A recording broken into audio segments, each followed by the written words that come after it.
Good morning, everyone. Mary Jadwisiak here, coming to you live from Holding the Hope Central here in Battleground, Washington. So I'm coming to you today. It's Friday morning, doing my Friday morning live. I'm super excited. It's actually morning, 9:30 in the morning. And I hope that this beautiful, gorgeous weather is finding you happy and well. So this morning, as you know, I love my coffee, and I reached in and I grabbed my mug, and I bought this mug because it reminded me of a mug that my grandmother used to use. Now, it got me thinking about what I want to talk to you about today. And what I want to talk to you about today is heroism. So my grandmother, her name was Catherine, came over from Poland on a boat when she was 13 years old with a cousin that she'd met a couple of times before from a neighboring village. She never saw another member of her family alive again. She landed in America. She went through Ellis Island, where the coat that her mother had given her, with the coat that her mother had given her, it was a fur coat. And then she went to live with her brother's in-laws, who she had never met. So she leaves Poland, she comes to America, she lands with strangers, and the first thing they did was burn the coat that her mother gave her because it was infested with bugs from the voyage over. Her connection to that physical connection was lost. Of course, this was back in a date I can't remember. I mean, my father's 92, and this was his mother. So we're talking 150 years ago. Let's just say that. There was no internet. There was no anything, right? So it's interesting to talk to. Over the years, I've talked to various relatives, and they've told me things about her and various jobs that she had, where she met her husband, how she danced a hole in her shoe one day at a wedding, where she had a brand new pair of shoes and danced so much that at the end of the wedding, there was a hole in the sole of her shoes. Now, this woman went on to marry. She had 9 children. She raised them during the Depression with a husband who was, shall we say, less than perfect. She was extremely devoted to her faith. Morning, angel. She was quiet, resolute, determined, self-contained. She was, in my opinion, heroic. She had a part of our lives. All of us carry her with revere for different reasons. She made a mean sugar cookie. I have the cookie jar in my kitchen. She made pierogies, stuffed cabbages, dill pickles. She gave us traditions. The link that died when she moved here and they burned that coat, she started a new link that we are all now a part of. Now, I consider this woman heroic. And I thought to myself, well, what is a hero? And until I looked it up, because you know, I like words. A person who is admired or idealized for courage, outstanding achievements, or noble qualities. Courage, getting on a boat when you're 13 years old and going across the Pacific Ocean or Atlantic Ocean. I guess it's the Atlantic Ocean. Coming across the ocean and landing in a foreign land. If you've ever been to Ellis Island, you know that was no picnic, going through that landing and going through all of that. She was courageous. She has outstanding achievements. She survived the Depression with 9 children. Outstanding achievements. All of those children went on to live fantastic lives, good jobs, married, lots of children. All my aunts and uncles did very well in their lives. And they often, verbally or non-verbally, knowingly or non-verbally, would connect it back to this one woman and the quiet reserve that she had in her life. She lost a son in the war, And when the army people came to show up to tell them who someone died, because, they'd show up with I don't know how that notification went. My father tells the story of she walking up to my grandfather and saying, "Which one?" Now, and then she just quietly turned and walked away when he told her which one had died in the war. There's so much freaking drama in the world now. There's so much we have so much overload. Think about that. Think about walking up to your husband to ask which one of your kids was dead, and then quietly turning and walking away. And grieving, obviously. Quiet, resolute determination. She never let anything waver her. Yet, she was very kind. She was a kind woman. One time I fell in the well. Yes, and we didn't have Lassie to go get Timmy. I literally fell in a well. It's a long story. When I got out, which was fine, I survived, although I was hysterical, and I was sitting on the bench next to the pump house, hysterical. She sat down next to me and just patted my back. I couldn't stop crying. Obviously, I fell in a well. She was very kind. She was very kind. Now,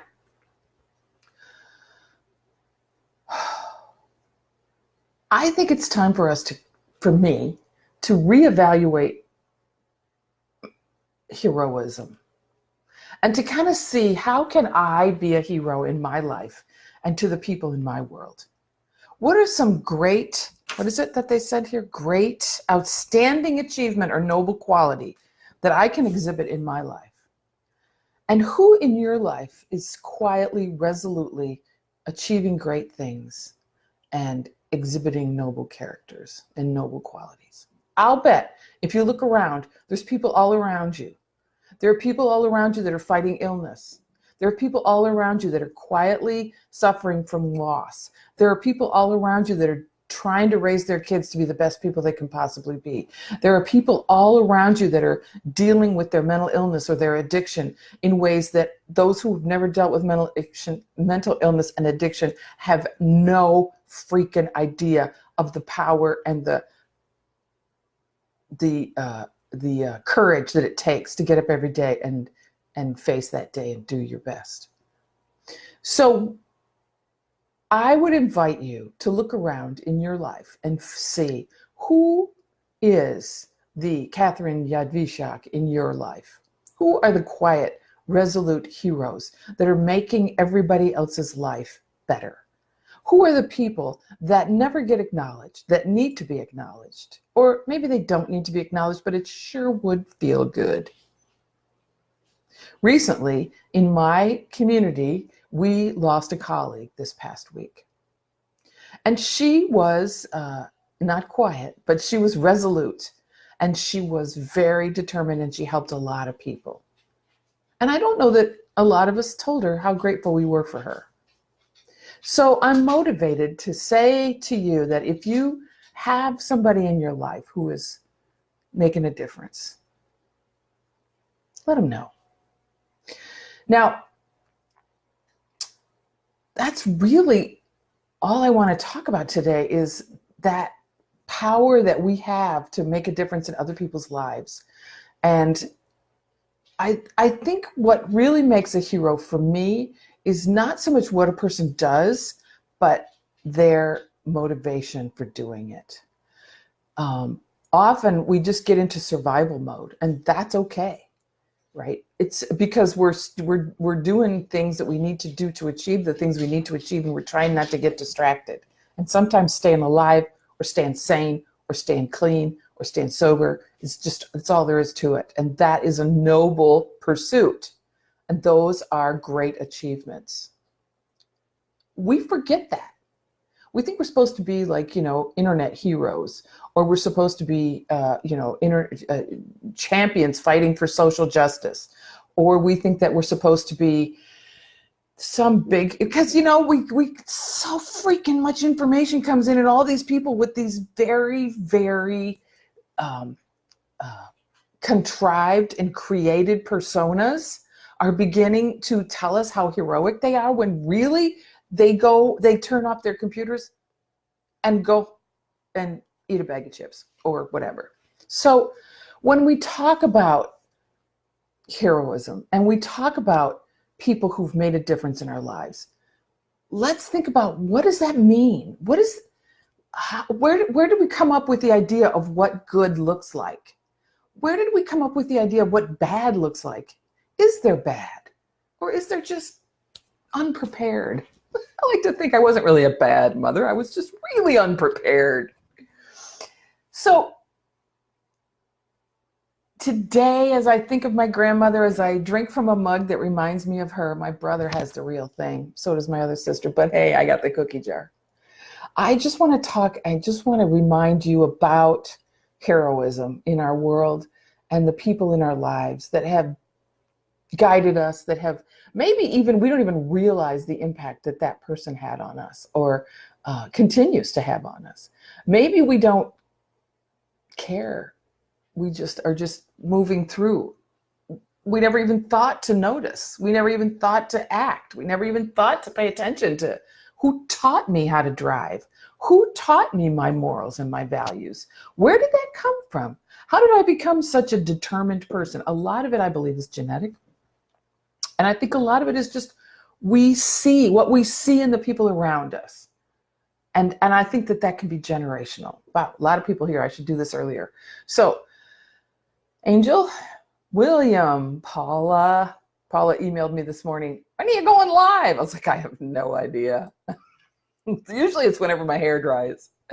So June and Tammy, love to see you guys. Paula, Patty, William, awesome. I love everybody. I'm so glad that you're joining me. And I love doing my live videos. And I'm so glad that I get an opportunity to visit with all of you and to maybe make your weekend a little bit better.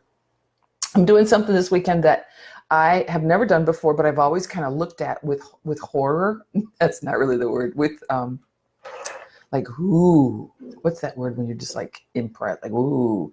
So Beacon Rock is a big giant rock in the Columbia River Gorge on the Washington side. And my son and my daughter-in-law invited me to climb it with them on Saturday. So it's a hike. It's not really a climb because it's that big of a rock. It's a giant, like a building monolith thing. Anyway, so we're going to be climbing Beacon Rock. And I'm like, I hope I can do it because, you know, I'm 62 and I'm fat, but I'm determined. So we're going to have a good time. Either way, it's just spending people with that you care about, right? And so what are other acts of heroism? You know, I've been talking for weeks about doing this new project and this new, taking all these new classes, and it's so funny because it's so freaking scary. I keep procrastinating. So the rest of the day today, I'm going to listen to a lot of classes online. I'm going to make some plans for quarter goals and key performance indicators and all kinds of stuff that I don't know that I'm going to learn. Because, you know, I want to improve. I want to grow. I love the work that I do and I want to do more of it. So that takes intention. And all my life, I've just been kind of living like kind of reacting. I don't know if anybody else is like that, where you just kind of react to what's around you. And being intentional for me is very difficult. And I know why. I don't need to go into it, but it's just difficult. It's difficult for me to set a plan and do it. It's way easy for me to react to a crisis. I can do that all day long. I'm your gal. You're in crisis, call me. I'm your gal. But to be methodical and to plot stuff out and key performance indicators and goals and I don't know.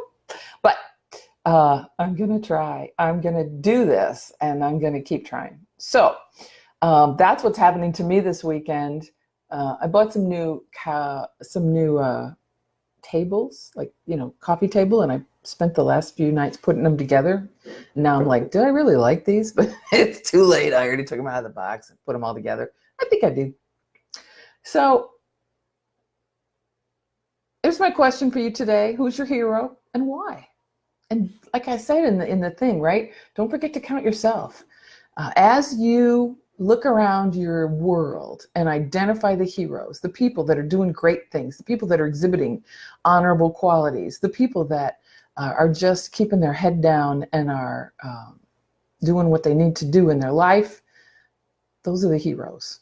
Those are the people that we need to quietly say hello and thank you to.